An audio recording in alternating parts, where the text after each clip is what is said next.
John Green is here to share with us a presentation that takes those concepts and puts them into practical application. So, with a presentation entitled Change, Challenge, and Stay Curious, please welcome to the stage John Green.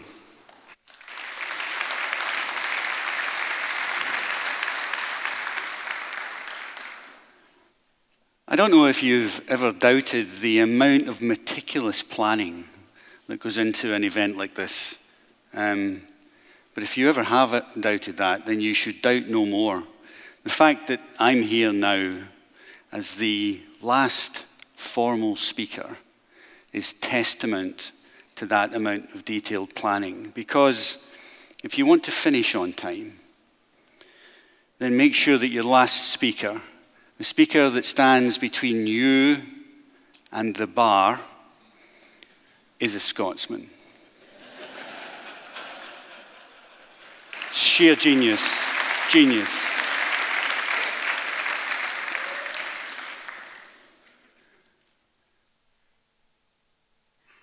So, the dogmas of the quiet past are inadequate to the stormy present. The occasion is piled high with difficulty, and we must rise with the occasion. As our case is new, so we must think anew and act anew. We must disenthrall ourselves, and then we shall save our country.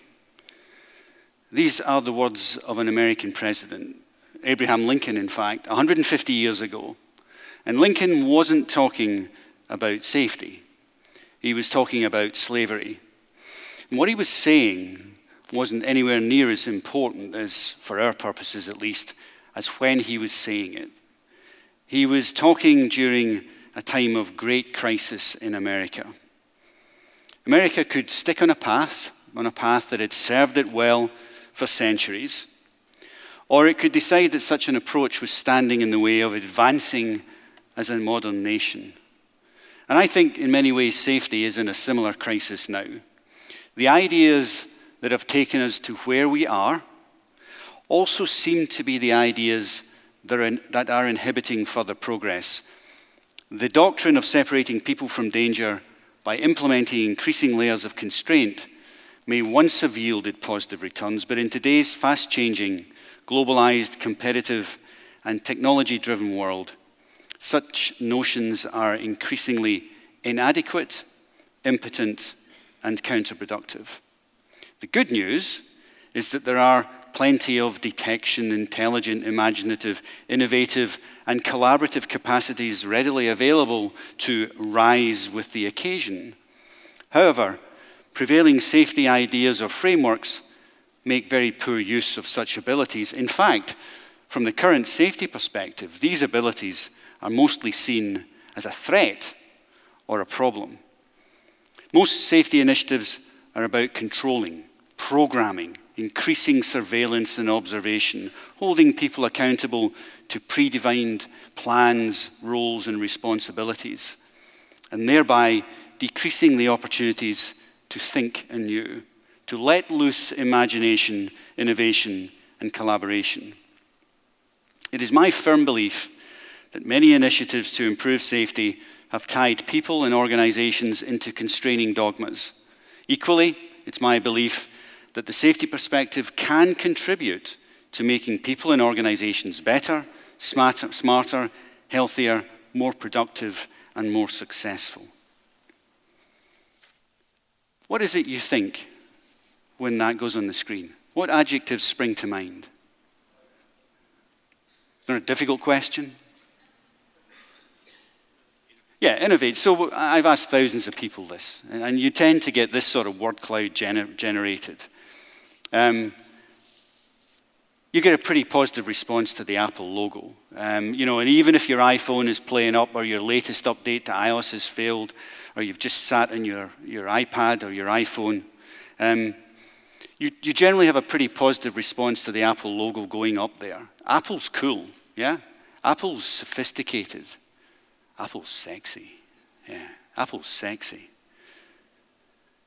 And whatever it was you were thinking about Apple, you're thinking the same thing now. Safety's sexy, isn't it? Safety's really cool. It's not, is it? That's kind of troubling, because I've been doing this for 40 years, and to discover that people don't think what I do is cool and sexy, it disturbs me. What sort of adjectives go through your mind when the word safety goes up there? It's not the same words that you have for Apple. Safety is obstructive, it's difficult, it's bureaucratic, it's driven by negative stuff: accident prevention, harm reduction, hazard elimination. What we do is triggered by negative events, accidents or audits, and the results are usually obstructive, difficult, or overly bureaucratic. Safety is certainly not user-friendly. Safety is not sexy. Now, that notion of safety really troubled me, because after all, this is what I do day in and day out, and it has been for the last 40 years. I really had to find out why people thought of safety like that. And I think the part of the problem, or a big part of the problem, lies in definition. When we talk about safety, what are we actually talking about? When we compare safety performance within one industry to another, or within parts of an industry, or even within our own businesses, parts of one business to another, what is it we're discussing? What is it we're comparing?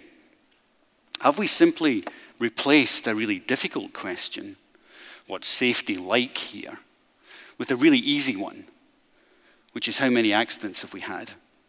If that's true, then there's a whole bunch of dangerous assumptions that we've generated around safety. So somewhere, somehow, I don't know when and I don't know where, safety became all about negative stuff. It became about stuff that we don't want to happen. We describe safety in terms of negative events, accidents, harm, fatalities, injuries, incidents, and disasters. And we describe these events, so we describe the precursors to these events in equally negative terms.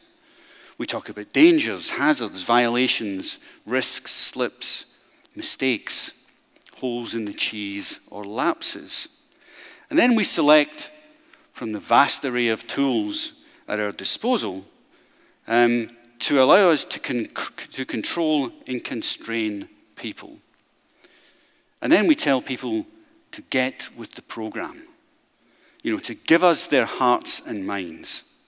And we wonder why we are where we are. The point, of course, is that none of this is safety. This is all unsafety. This must be an unsafety conference then.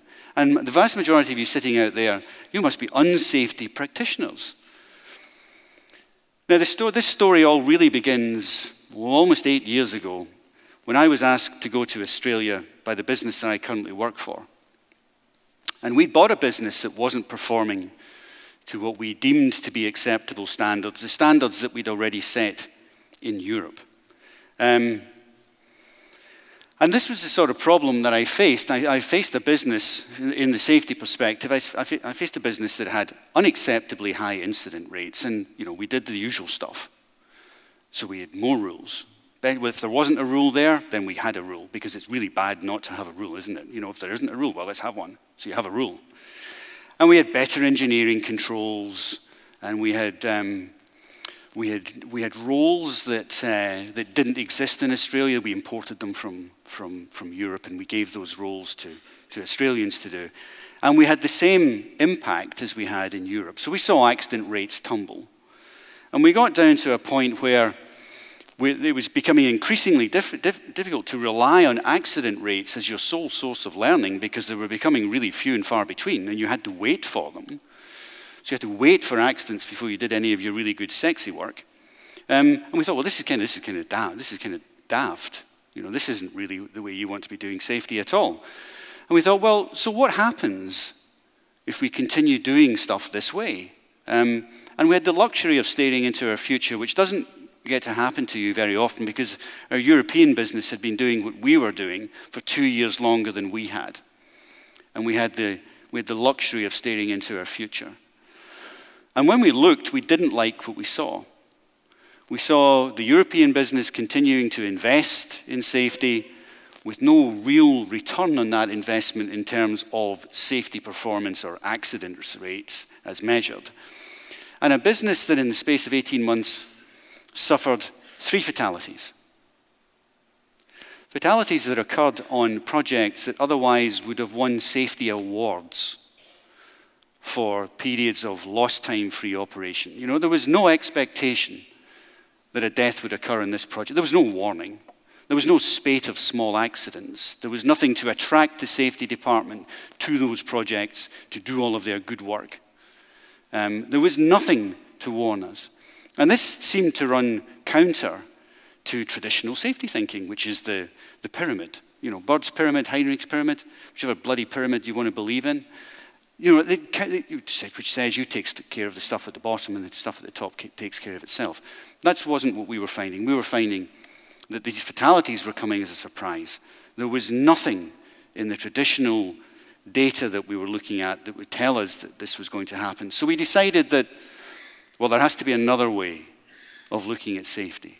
There has to be a different way of hosting and creating safety in an organization that does not depend on the management of deficits.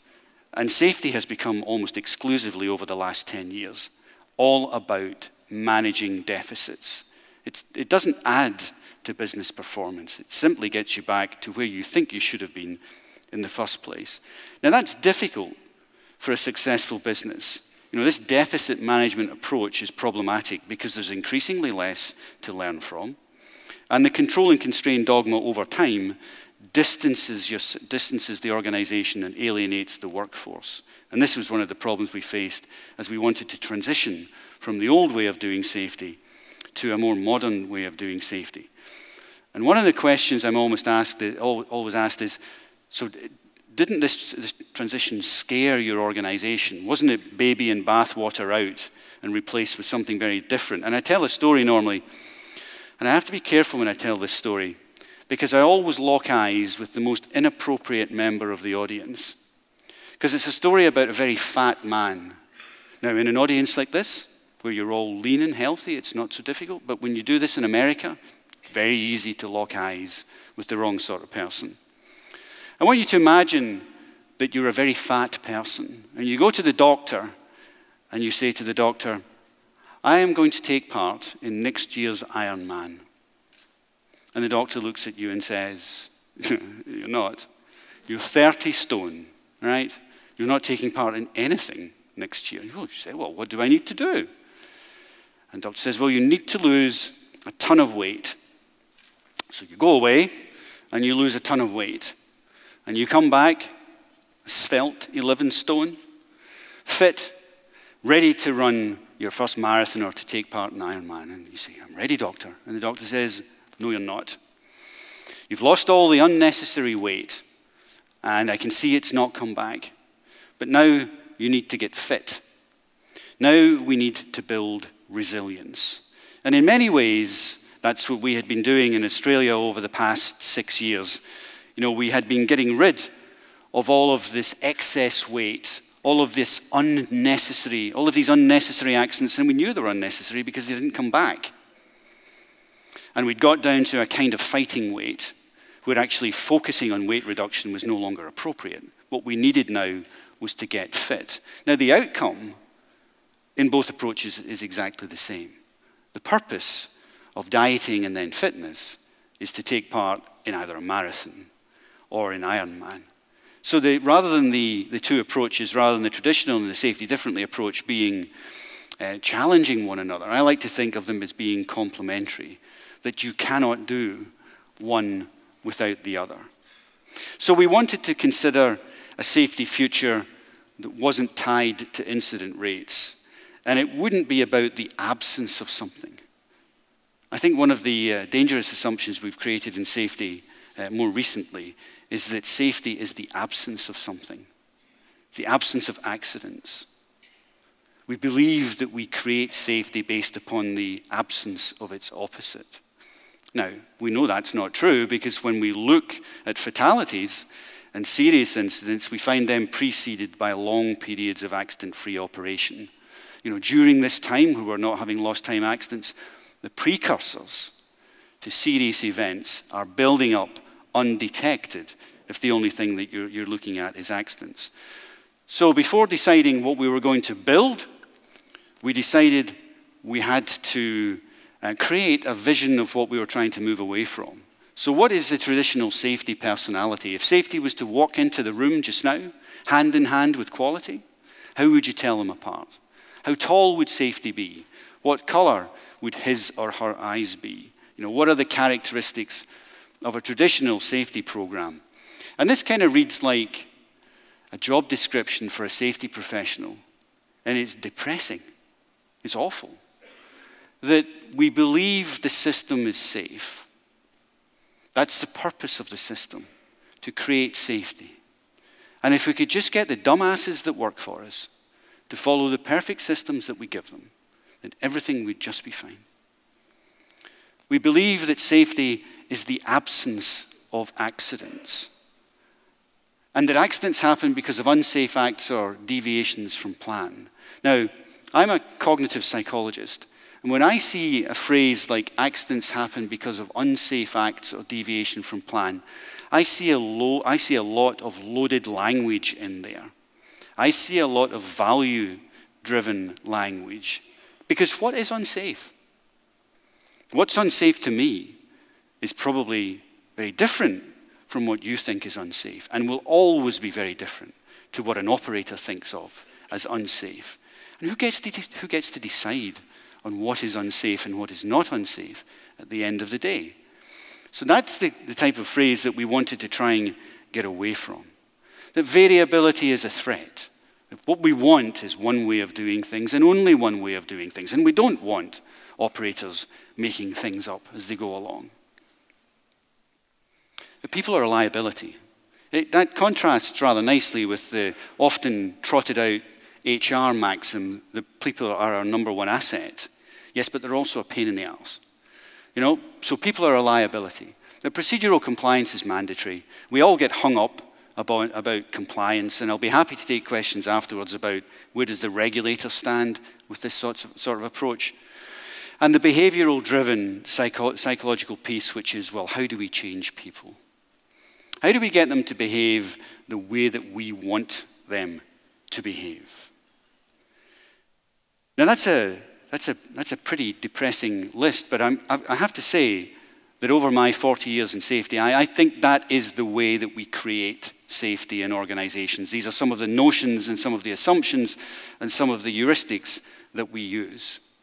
An alternative view, I think a much more palatable and exciting view of safety, is that the system is not safe in and of itself, but rather it creates a framework within which you allow a degree of latitude for people to operate and create safety for the organization. The safety is the presence of capacity or capability to develop resilience. So safety is something you have. It's something you can turn up and turn down when you want to. It's not the absence of something. It's the ability of the organization to respond successfully to change on a daily basis. That's my definition of safety. Accidents don't happen because people do dumb things. They happen when there's a mismatch between the resources that you give them and the work that you ask them to do. There is always a gap between work as planned or work as imagined and work as done. In my industry in construction, that gap is closed thousands of times every single day by the people who work for us successfully. But we show no interest when they do that. And we only display any interest when they screw up in the old traditional sense. Variability is inevitable, and it's got an upside, and the upside is innovation. If you want your organization to be risk-free, then your organization has to be free from innovation. And that's a depressing place to be. That only people can adapt, accommodate, compensate, absorb, and respond to change. The system can't do that. The system is fixed. The system cannot respond to change thrown at it on a regular basis. People are really good at that. And rather than think, well, how do we change people? I think the question should be, how do we support people to adapt successfully? Now, we distilled that rather long list into 3 principles. And those of you who study Decker will recognize these 3 principles. But we have effectively, and I hate the word, we have effectively weaponized these. So we've turned them into practice. People are the solution, they are not the problem. People create success thousands of times every single day, much more often than they're involved in failure. Safety is the presence of positives, not the absence of negatives. And my favorite, which is the last one, safety is an ethical responsibility, not a bureaucratic activity. We don't have safety management systems. We have systems that manage liability. We have forgotten who the customers of our safety management systems are. They're not the courts, they're not lawyers, they're not regulators. They're the people who work for us every single day.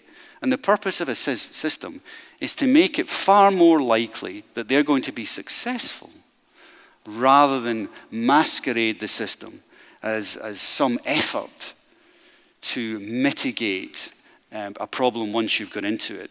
I mean, let's try and not get into the problem in the first place. Let's try and not get in front of the judge or in front of the regulator in the first place, rather than wonder whether or not we can put a good face on it once we have.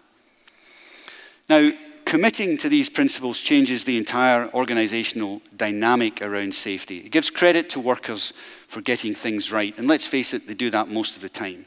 The system only breaks down, I think, when the gap between work is planned and work is done is too big. And that's nearly always an organizational issue, not a personal one.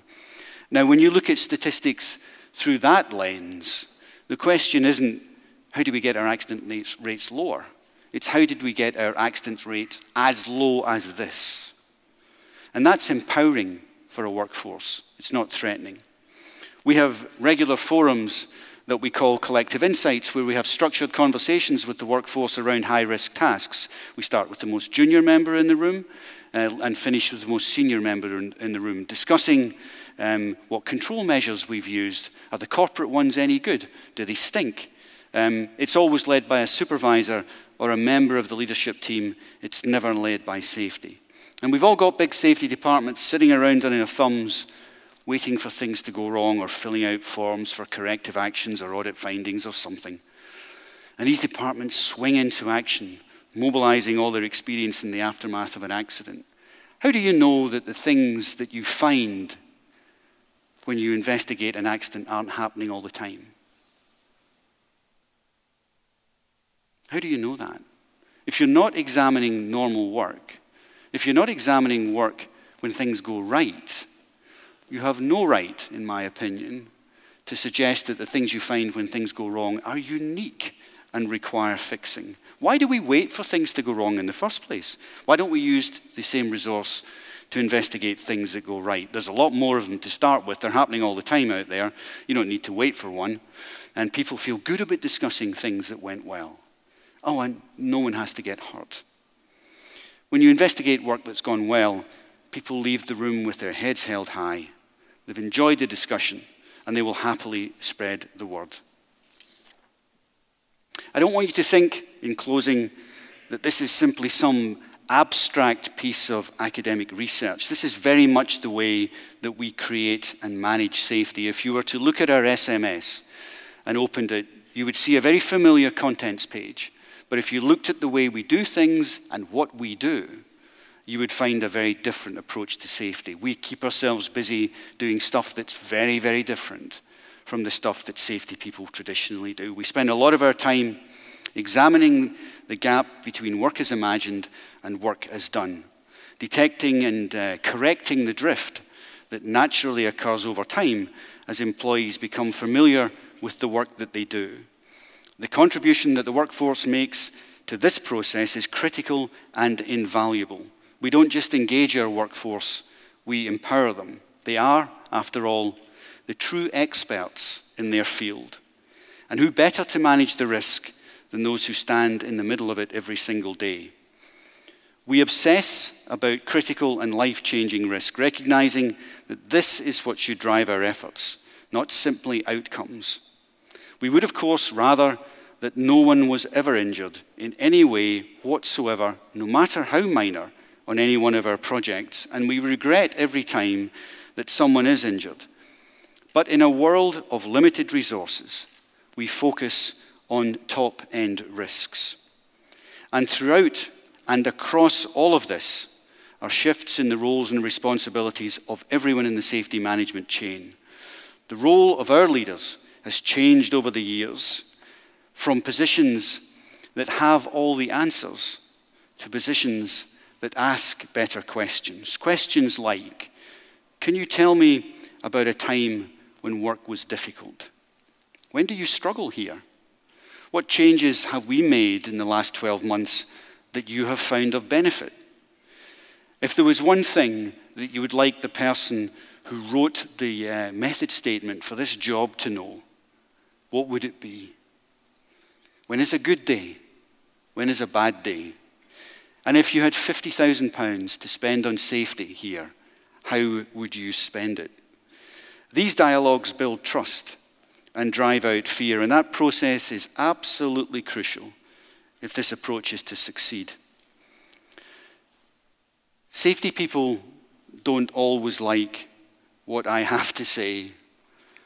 Sounding the potential death knell about a profession doesn't always make you popular, and I realize that my views don't resonate with everyone, and that the approach often makes practitioners feel uncomfortable.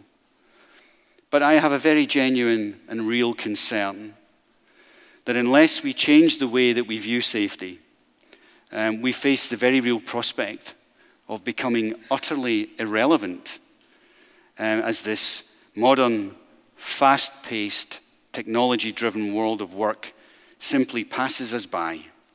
And we'll be back here and in places like this for years to come, discussing fatalities, disasters, and unwanted, unexpected outcomes, wondering why we have failed to make the difference that I know we all want to make. Thank you.